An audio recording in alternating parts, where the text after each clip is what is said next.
Day 3 of our trip to Mongolia. We had a great day yesterday outside of the city, but today we're going to explore more of Ulaanbaatar.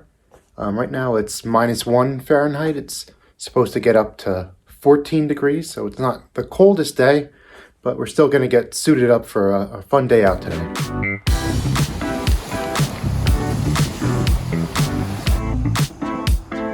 Right now we're heading over to the other side of the city. We're going to visit the Zaisan Monument, which is a communist monument. It's about an hour walk from here. It's pretty cold out right now, but it offers some pretty cool views of the city because it's up on a hill. It's about 4 degrees right now, which is cold, but our guide yesterday actually said that Ulaanbaatar, Mongolia, it's going through a bit of a warm spell right now. It's usually a lot colder. It's also saying that while January is the coldest month of the year here, it usually gets a lot colder during mid-January, and we're here right at the start.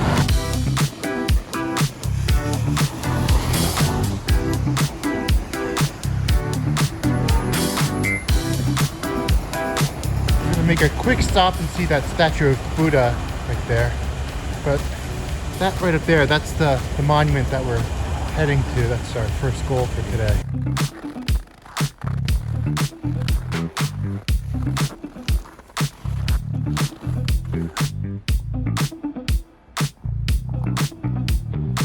So I'm at the top of the Golden Buddha monument right now.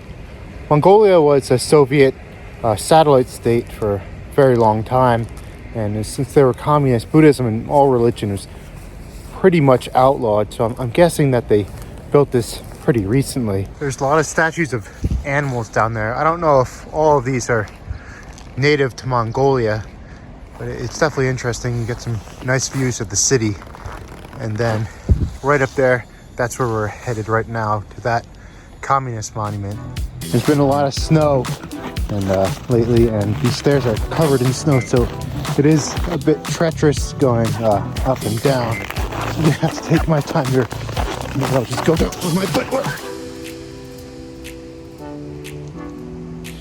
Here at the foot of the monument, you can see the T-34 tank down there paying tribute to Mongolia's role during World War II. Underneath this T-34, you have a map that this Mongolian tank brigade took all the way from Moscow up to Berlin, where they participated in the Battle of Berlin in 1945.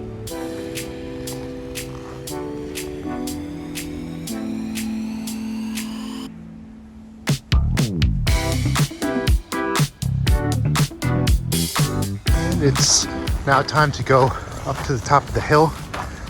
I think it's about 300 steps to get to the top. This monument on top of the hill, it's supposed to have some really interesting mosaics from the communist times up there. I'm a big fan of Bald and Bankrupt, and ever since watching his series, I love spotting all the different mosaics in these former communist countries. There's a cool one right by our hotel.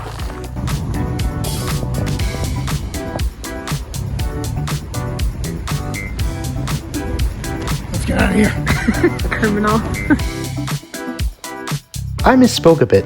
It's actually 300 steps from the upper parking lot, but from where we started at the bottom, we would need to climb 612 steps to get to the top.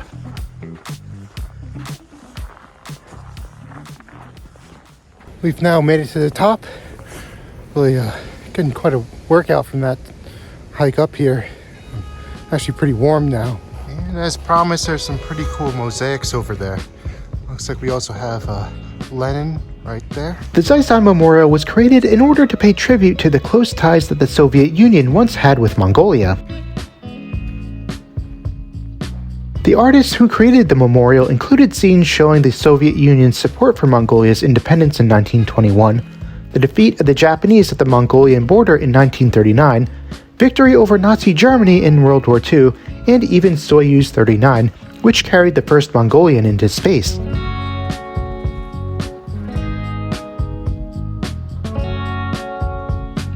Although I think most people come up here nowadays for the view.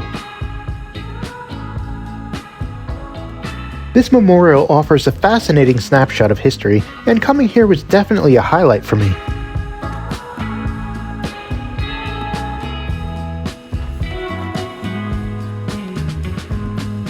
These stairs are pretty treacherous right now. There's lots of snow. I took my second tumble for the day going down them. But if you want to come here during the winter and you want to skip some of these stairs, you can take a shortcut through the mall over there. If you have a car, you can also park right here and then walk up to the top. Now we're gonna go warm up inside that mall right now. Taking a look at a communist memorial which now overlooks a Buddhist statue and a nice new mall was pretty surreal. The area where the memorial is located has also turned into an elite residential district with modern luxury apartments.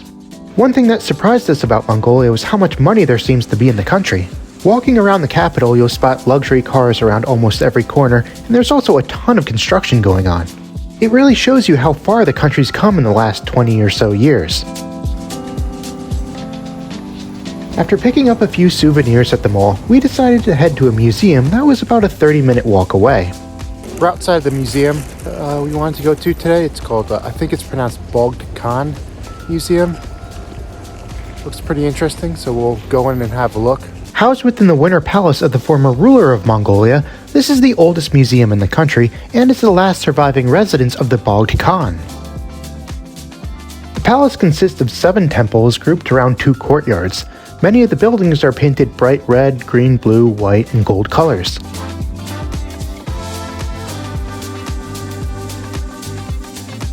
The palace was completed in 1905, and a new ceremonial gate was added shortly after to celebrate Mongolia's independence.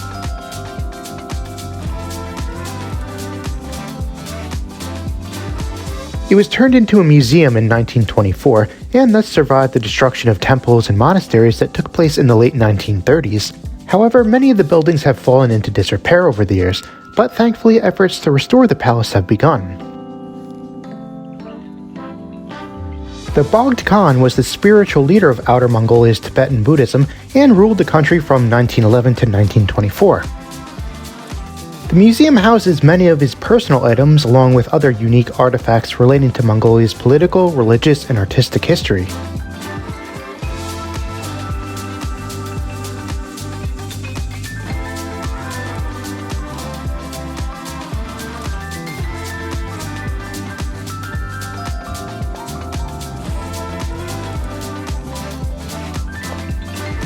We finished up at the palace. It was really interesting. It was definitely worth coming to.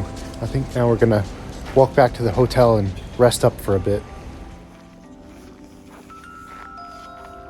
The statue has the original Mongolian language on it, which is pretty cool.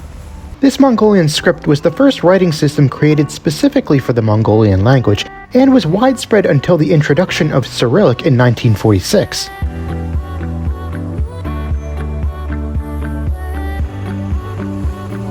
One thing we've noticed about Ulaanbaatar is that the traffic can be really bad. When we were coming here from the airport, we Google mapped it and it only should have taken about an hour, but it ended up taking about 2.5 hours. And we were stuck in just standstill traffic for most of the time. And when we mentioned this to our tour guide yesterday that it took 2.5 hours, he responded saying, "Oh, that's not bad. I would have expected it to take longer." So just something to bear in mind if you're coming from the airport. Allow, who knows, 3 hours, maybe more.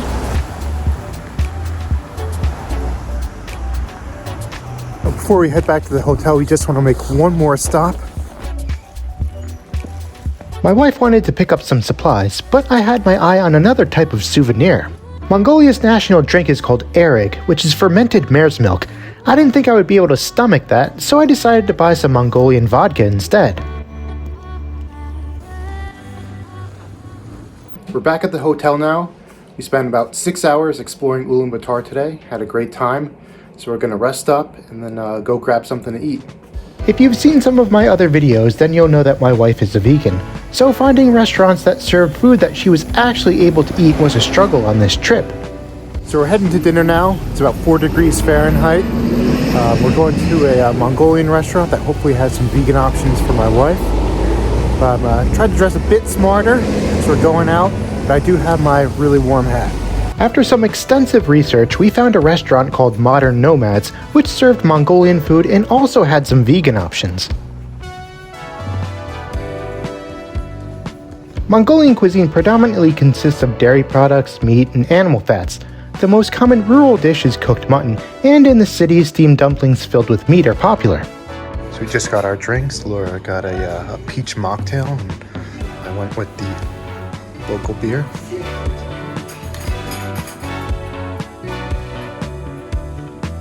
Originally, I wanted to get one of the more traditional mutton dishes, but this steak looked too good to pass up. And my wife was able to order something that she enjoyed too. How was your food?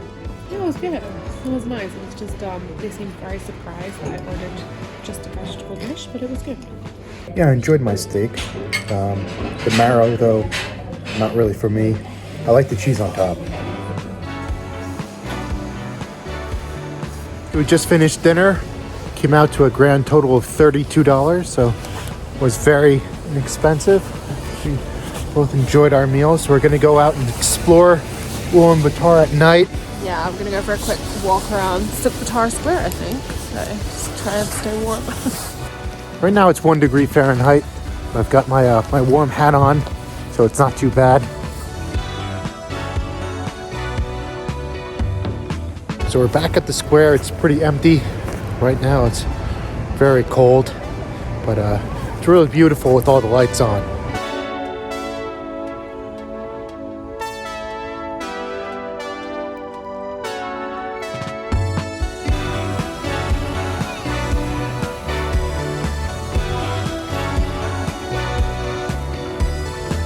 So my legs are cold right now, wearing jeans, but my head is nice and toasty with my face mask and special hat on. I feel like my nose might fall off, but it's all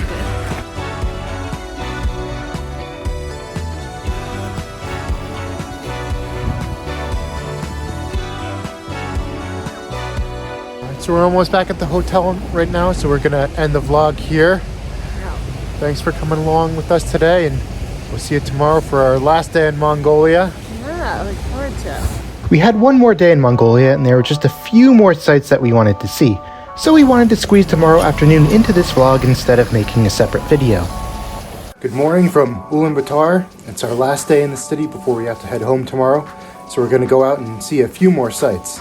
It's about 1 degree Fahrenheit, and we're making our way to a market. Should be about a half an hour walk. And this is the amusement park that we see from our hotel window every morning. Looks fun, but definitely closed for the winter. This is called the National Amusement Park, and the grounds are still open to take a walk through even though all the rides are closed for winter. We're heading to the city's most well-known market called Narantuul Market, or some people even refer to it as the Black Market. During the communist years, Narantuul was a series of smaller markets that was known for trading in contraband items, but in the 90s the market grew into its current form and is now one of the largest in Asia. And on a busy weekend, it's estimated that over 100,000 people will come here to shop. Usually this market is packed with vendors, and normally you'll be able to find everything from kitchenware to all the supplies you'd need to build your own gear. We got here right when it was opening, so a lot of the stalls hadn't been set up yet, so unfortunately I wasn't able to find what I was looking for. Basically every post online about this market will tell you to be careful of pickpockets or other petty crime, but we saw no sign of any of this on our visit, and we felt totally safe walking around.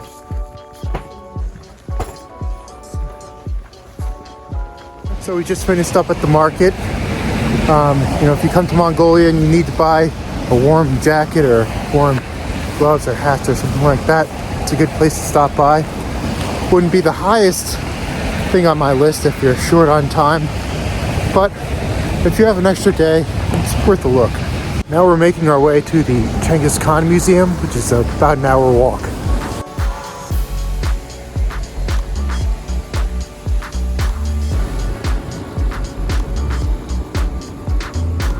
So we're almost at the Chinggis Khaan Museum.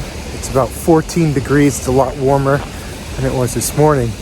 We've heard that this museum is interesting, but they don't really explain things in English, but we thought it would be a nice way to spend a little bit of time. Originally we wanted to go to the National Museum of Mongolia, but it was closed today. The Chinggis Khan Museum looked so cool from the outside though, that we thought it would still be worth a visit. This museum spans 6 floors and has 3 main sections, including the ancient states period before Chinggis Khan, the Mongol Empire period, as well as a section dedicated to the descendants of Chinggis Khan. Over 90% of the artifacts are original, and although most of the signs aren't in English, there were QR codes all over the place which explain the exhibits in many different languages.